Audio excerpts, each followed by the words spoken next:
Hello everyone, good morning all of you. Today I will discuss exercise 5.1 of arithmetic progression. आज जो है हम इस पर्टिकुलर वीडियो के अंदर जो है क्वेश्चन नंबर 4 के 6 पार्ट से करेंगे। ध्यान से देखिए क्योंकि कल हमने प्रीवियस वीडियो में जो है आपको बेसिकली 1 से 5 पार्ट इसके बेसिकली क्वेश्चन नंबर 4 के डिस्कस किए थे। तो आज आगे देखेंगे, ध्यान से सीखिएगा और समझिएगा। तो आपको जो है बेसिकली यहाँ पे first term, second term, third term और फोर्थ टर्म आपको गिवन है। तो आप डिफरेंस फाइंड आउट करेंगे जैसा कि आपने प्रीवियस वीडियो में देखा था।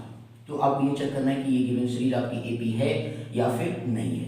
तो 0.22 हो गया, माइनस क्या हो गया 0.2 है। आफ्टर डेसिमल यहाँ पे 2 डिजिट है, यहाँ पे आपका 1 डिजिट है। तो आप क्या करेंगे, लाइक डेसिमल बना देंगे 0 बढ़ा करके सर, इस पर कोई इफेक्ट नहीं पड़ेगा।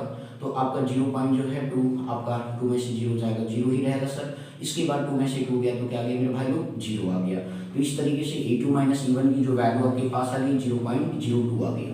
ठीक इसी तरीके से थर्ड टर्म माइनस क्या करेंगे, सेकंड टर्म करेंगे। तो 0.222 माइनस जो है 0.22 आफ्टर डेसिमल 3 डिजिट, यहाँ पे 2 है तो 3 करेंगे। तो 2 में से 0 गया तो 2 आ गया, 2 0 हो गया, 2 को 0 हो गया तो 0.002 आ गया।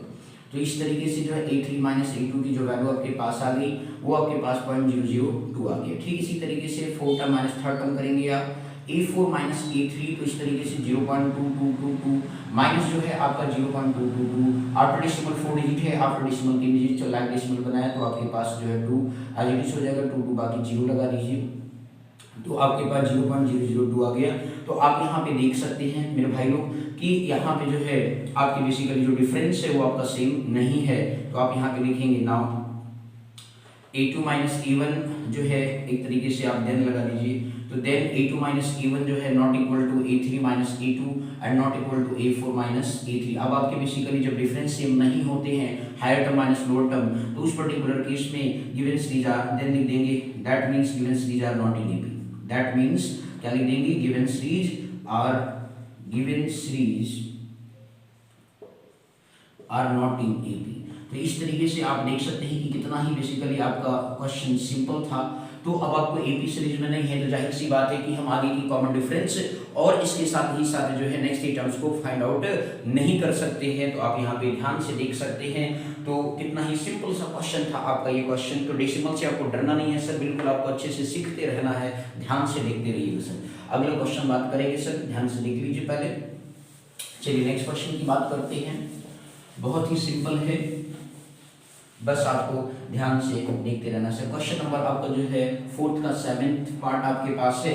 इसमें आपका क्वेश्चन लिखा है 0, -4, -8, -12 एंड डैश। अब यहाँ पे first term, second term, third term, fourth term क्या करना मेरे भाई लोग, डिफरेंस करना है। तो डिफरेंस करने के लिए क्या करेंगे मेरे भाई लोग, a2 माइनस a1 करेंगे तो -4 हो गया और माइनस आपका क्या हो गया 0 हो गया। तो भैया आप किसी भी पर्टिकुलर चाहे नेगेटिव नंबर हो चाहे पॉजिटिव नंबर हो, यदि आप उसमें से 0 निकालेंगे तो कोई इफेक्ट पड़ता है क्या, नहीं पड़ता है। किसी ने जवाब दिया तो इस तरीके से आपके पास क्या आ जाएगा -4 आ जाएगा सर। तो a2 माइनस a1 की वैल्यू क्या होगी, -4 हो गया। ठीक इसी तरीके से a3 माइनस a2 करेंगे तो आपका -8 हो गया, -4 हो गया।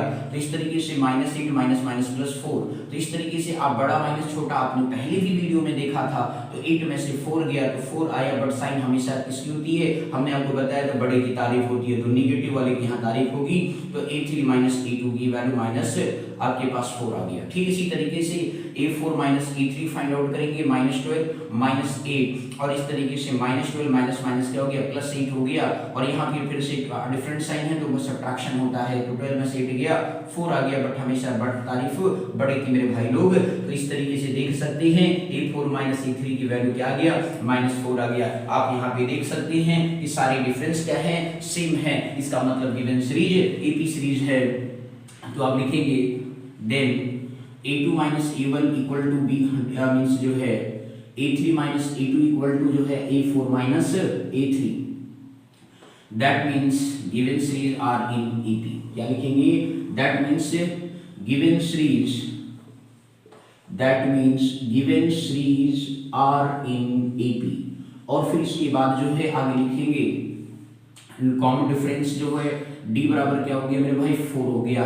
इस तरीके से आपके पास कॉमन डिफरेंस आ गया। नेक्स्ट 3 टर्म्स फाइंड आउट करेंगे। तो नेक्स्ट 3 टर्म्स के लिए आप क्या लिखेंगे, ध्यान से देखते रहिएगा मेरे भाई लोग।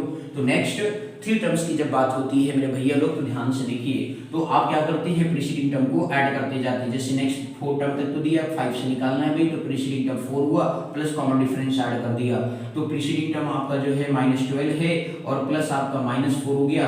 आपने पढ़ा है प्लस माइनस माइनस होता है, तो इस तरीके से आपके पास कितना हो गया सर, -16 हो गया।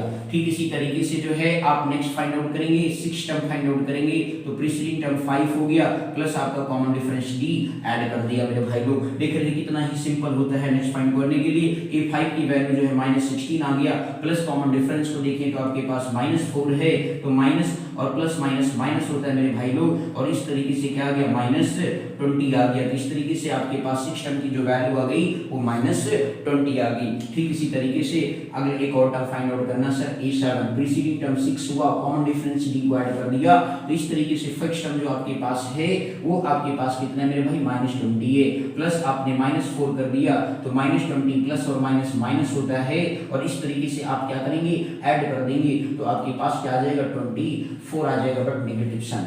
तो आप यहाँ पे देख सकते हैं कि बेसिकली नेक्स्ट 3 टर्म्स भी आपके पास है, तो आप यहाँ पे लिखेंगे hence next 3 terms of AP, hence next three terms of an AP आपके पास क्या है, मीन्स जो है -16 -20 जो है माइनस आपका 24, तो ये बेसिकली नेक्स्ट 3 टर्म्स आपके पास आगे।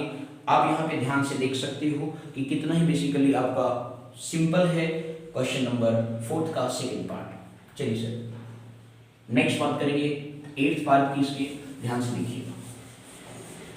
आप देख रहे हैं कि कितना ही बेसिकली सिंपल है ऐसे क्वेश्चंस करने में। एक क्वेश्चन सर पेपर में आपके आ सकते हैं इस टाइप का, ध्यान से बस सीखते रहिए, समझते रहिए। एक क्वेश्चन आपके 2 मार्क्स में इस तरह के क्वेश्चन पेपर में पूछे जाते हैं, तो ध्यान से मेरे भैया लोग आप सीखते रहिए। चलिए क्वेश्चन नंबर जो है 8th पार्ट की बात करेंगे।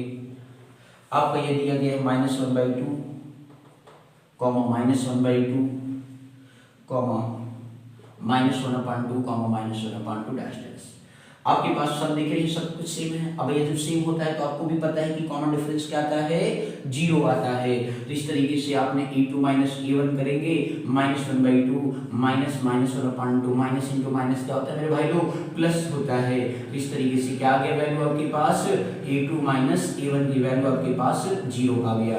ठीक इसी तरीके से जो है नेक्स्ट फाइंड आउट करेंगे a3 -a2 आप करेंगे, तो उस केस में जो है -1/2 -1/2 इस तरीके से -1/2 + 1/2 बराबर क्या आ गया मेरे भाई लोग, 0 आपके पास आ गया। ठीक इसी तरीके से a4 -a3 फाइंड आउट करेंगे, -1/2 है और -4 टर्म भी आपका सेम है, तो -1/2 + 1/2 जितना दिया उतना ले लिया, तो बचा क्या भाई, 0 ही बचा ना मेरे भाई लोग। तो इस तरीके से a4 -a3 की वैल्यू क्या आ गई, 0 आपके पास आ गया सर। तो आप देख रहे हैं सारे डिफरेंस क्या हैं, सेम है। इसका मतलब है कि गिवन सीरीज जो है आपके पास एपी सीरीज है, तो बहुत ही सिंपल है। तो आप लिख देंगे देन a2 माइनस जो है a1 बराबर a3 माइनस a2 बराबर a4 माइनस a3 और बराबर जो है b, दैट मींस कितना है भैया, 0 है। बोलो क्लियर हो गया। आगे लिखेंगे then hence given series are in AP, क्या लिखेंगे, hence given series are in AP. तो इस तरीके से आप गिवन सीरीज को एपी लिख देंगे और फिर इसके बाद आगे लिखेंगे जो है नेक्स्ट मींस कॉमन डिफरेंस के बारे में। तो कॉमन डिफरेंस डी आपके पास क्या आ गया सर, 0 आ गया। अब इसके बाद नेक्स्ट 3 टर्म्स की बात करेंगे, तो नेक्स्ट 3 टर्म्स के बारे में आप बात करेंगे, ध्यान से देखिएगा सर। अब इसके बाद प्रीसीडिंग टर्म आपका 5th टर्म, प्रीसीडिंग टर्म आपका 4th है, प्लस आपने डी कर दिया, तो -1/2 में सर 0 ऐड करोगे तो क्या रहेगा सर, -1/2 ही रहेगा। तो 5th टर्म आपके पास आ गया।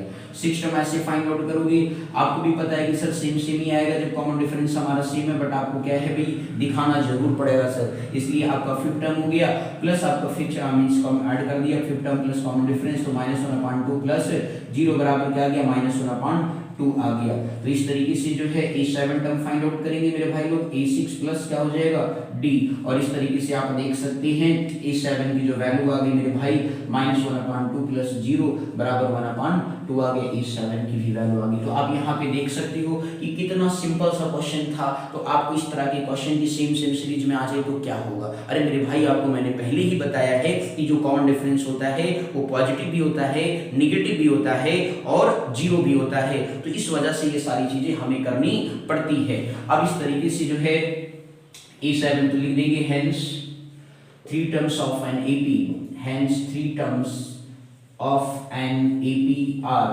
तो इस तरीके से -1/2 -1/2 -1/2।